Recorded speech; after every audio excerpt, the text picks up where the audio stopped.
Gold trusted gold buyers తాకట్టులో ఉన్న బంగారాన్ని విడిపించి ఈ రోజు ఉన్న మార్కెట్ ధరకే కొనబడును. మరిన్ని వివరాలకు సంప్రదించండి 77107720. నిజామాబాద్ లో అత్యధికంగా క్రైమ్ జరుగుతుంది. క్రైమ్ కు సంబంధించి సైబర్ క్రైమ్ తో పాటు బెట్టింగ్ యాప్ల పైన కఠిన చర్యలు ఉంటాయని చెప్పి నిజామాబాద్ సిపి సాయి చైతన్య ఆదేశాలు జారీ చేశారు. మొత్తానికి ఈ బెట్టింగ్ యాప్ల పైన ఎలాంటి నిషేధం ఉంటుంది, వాటిపైన ఎలాంటి కఠిన చర్యలు తీసుకుంటారనే సార్ చెప్పండి. ముఖ్యంగా నిజామాబాద్ జిల్లాలోనే కాదు రాష్ట్ర వ్యాప్తంగా కూడా సైబర్ క్రైమ్ అదేవిధంగా బెట్టింగ్ యాప్ల పైన కఠిన చర్యలు ఉంటాయని చెప్పి తెలంగాణ పోలీస్ అయితే నిర్ణయం తీసుకుంది. దీనిపైన నిజామాబాద్ జిల్లాలో ఈ బెట్టింగ్ యాప్ల పైన ఎలాంటి చర్యలు తీసుకోబోతున్నారు? Betting apps first thing, betting అనేది ఇండియాలో ఇల్లీగల్ అండి. బెట్టింగ్ యాప్ల ద్వారా పిల్లలు వాళ్ళ భవిష్యత్తుని నాశనం చేసుకుంటున్నారు. ఇంకా చాలా దానికి వ్యసనానికి లోనైపోయి చాలా డబ్బులు ఫస్ట్ ఫైనాన్షియల్ క్రైసిస్తో పాటు వాళ్ళ మానసిక స్థితిగా కూడా కొంచెం డిటోరియేట్ అవుతుంది. దీన్ని దృష్టిలో పెట్టుకుని పర్టికులర్లీ తెలంగాణ పోలీస్ ఈ బెట్టింగ్ యాప్ల మీద స్పెషల్ ఫోకస్ పెట్టి యాక్షన్ తీసుకుంటుంది. మీరు చూసుంటే ఎవరైతే ప్రమోట్ చేస్తున్నారో social influencers betting app promote చేస్తున్నారో అటువంటి వారి మీద కేసు పెట్టడం జరిగింది. వైజాగ్లో మొన్న ఒకరిని అరెస్ట్ చేశారు, నిన్న సూర్యాపేటలో కూడా కేసు పెట్టడం జరిగింది. So everyone are serious against this betting app.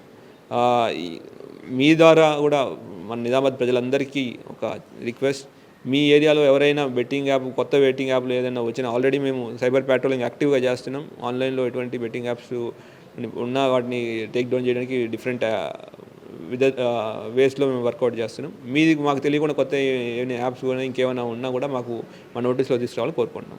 చాలామందికి ఫోన్లు వస్తున్నాయి. ఫోన్లు మీ వ్యక్తులను అరెస్ట్ చేశారు, దానికి సంబంధించి అరెస్ట్ చేస్తే దానికి సంబంధించి విడిపియాలంటే డబ్బులు కట్టాలని చాలామందికి ఫోన్లు సైబర్ క్రైమ్ ద్వారా ఫోన్లు వస్తున్న పరిస్థితి, వాటిపైన ఎలా అరికట్టేందుకు సిద్ధమయ్యారు? యాక్చువల్లీ ఇది బెట్టింగ్ యాప్ కాదు మీరు చెప్పేది, that is cyber crime, that is వాళ్ళ సైబర్ అరెస్ట్ అంటారు, డిజిటల్ అరెస్ట్.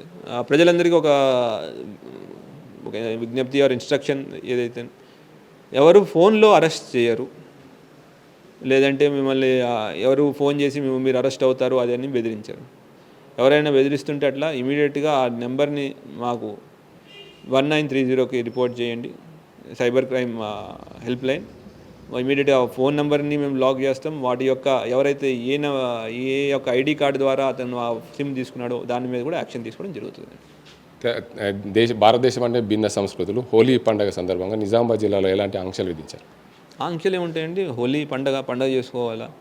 అయితే 1, 2 to 3 things which I say. పండగ అంటే నలుగురు కలిసి చేసుకునేదాన్ని పండగ అంటారు. నలుగురు మనం అంతా కలిసి చేసుకునేది మన నచ్చిన వాళ్ళకి చేసుకుంటే పండగ. మిగతా వాళ్ళకి మిగతా వాళ్ళ యొక్క భావాల్ని దెబ్బతినేలా చేసుకోవడం పండగ కాదు. సో ఆ రిక్వెస్ట్ ఇస్ మన యొక్క నలుగురం కలిసి హ్యాపీగా మన విత్ ఇన్ ది లీగల్ లిమిట్స్లో పండుగ చేసుకోవాలని కోరుకుంటున్నాను.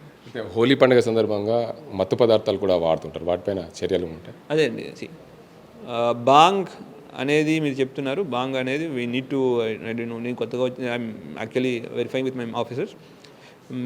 బాంగ్ అనేది not an NDPS banned product. So అమ్మడం కొనడం దాని మీద ఎటువంటి బ్యాన్ లేదు. అయితే దాని ఎక్సైజ్ వాళ్ళ ద్వారాతో కోఆర్డినేషన్తో అసలు నిజంగా అసలైన బంగా లేదంటే గాంజా లేదంటే మిగతా ఏమైనా మత్తు పదార్థాలు కలుపుతున్నాయని చెక్ చేసుకుని వాటి మీద యాక్షన్ తీసుకుంటాం. నిజామాబాద్ జిల్లా ప్రజలకి హోలీ పండుగ సందర్భంగా ఏం చెప్తారు? అందరికీ హోలీ శుభాకాంక్షలు. హోలీ అంటేనే రంగుల పండుగ. అందరూ కలిసి ఫ్యామిలీతో పాటు పండుగని సెలబ్రేట్ చేసుకోవాలని కోరుకుంటున్నాం. అట్లానే మా ఇంకో విజ్ఞప్తి, న్యాచురల్ కలర్స్ వాడండి, మీ యొక్క ఆరోగ్యానికి మన పర్యావరణానికి మంచిది. ఇంకోటి విత్ ఇన్ టైం మనం కంప్లీట్ చేసుకుంటే పండగ మిగతా టైం మన ఫ్యామిలీతో స్పెండ్ చేసుకుని పండగ అసలు మీనింగ్ ఇచ్చినట్టు అవుతుంది. థ్యాంక్ యూ, జై హింద్. మొత్తానికి చూసుకోవచ్చు, ఏదైతే హోలీ పండుగ అంటే అందరూ నేచురల్ రంగ్స్ వాడుతూ ఉండాలి, కుటుంబంతో స్పెండ్ చేస్తే బాగుంటుంది. ప్రతి ఒక్కరు కూడా హోలీ పండుగను ఎంజాయ్ చేస్తూ పూర్తిగా ఎంజాయ్ చేయాలని చెప్పి నిజామాబాద్ సిపి సాయి చైతన్య చెప్తున్న పరిస్థితి. ఇది ఇక్కడ పరిస్థితి. కెమెరా అజీంతో గంగారెడ్డి, RTV నిజామాబాద్. మరిన్ని వీడియోస్ కోసం ఛానల్ ని సబ్స్క్రైబ్ చేయండి. లేటెస్ట్ అప్డేట్స్ కోసం వాట్సాప్ ఛానల్ ని ఫాలో అవ్వండి. ఆ లింక్ డిస్క్రిప్షన్ లో ఉంది.